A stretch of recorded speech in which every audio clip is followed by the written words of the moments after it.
à tous, je m'appelle Yara Justine, président de SOS Hépatite du Burkina Faso. Avant tout propos, nous tenons à remercier les organisateurs de ce sommet pour cette belle opportunité que vous nous offrez de partager notre travail. Le titre de notre poster est SOS Hépatite Burkina, activité, impact, opportunité dans le contexte de la COVID-19 au Burkina Faso. En introduction, nous pouvons dire que SOS Hépatite Burkina est la toute première association de lutte contre les hépatites au Burkina, créée en 2011. Elle est aussi la seule association de patients et compte plus de 500 bénéficiaires. Elle a reçu de l'Alliance mondiale contre l'hépatite en 2015 un certificat de reconnaissance pour ses efforts de sensibilisation. Notre objectif était de contribuer à éliminer les hépatites virales et autres maladies chroniques et infectieuses.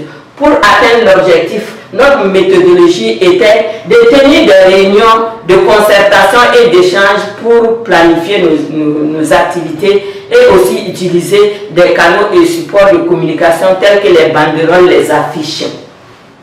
Les résultats auxquels nous sommes parvenus étaient en 2018 21 organes de presse mobilisés et 5181 personnes dépistées. En 2019, 12 organes de presse, 1968 personnes dépistées. Et enfin, en 2020, 3 organes de presse mobilisés et seulement 773 personnes dépistées.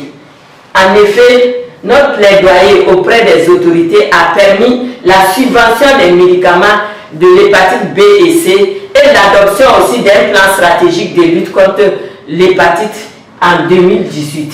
C'est pourquoi nous avons, lors de la journée mondiale de l'hépatite en 2021, élevé notre voix en se rassemblant devant le ministère de la Santé pour remettre un document de plaidoyer aux autorités pour dire que l'hépatite ne peut plus attendre, il faut agir.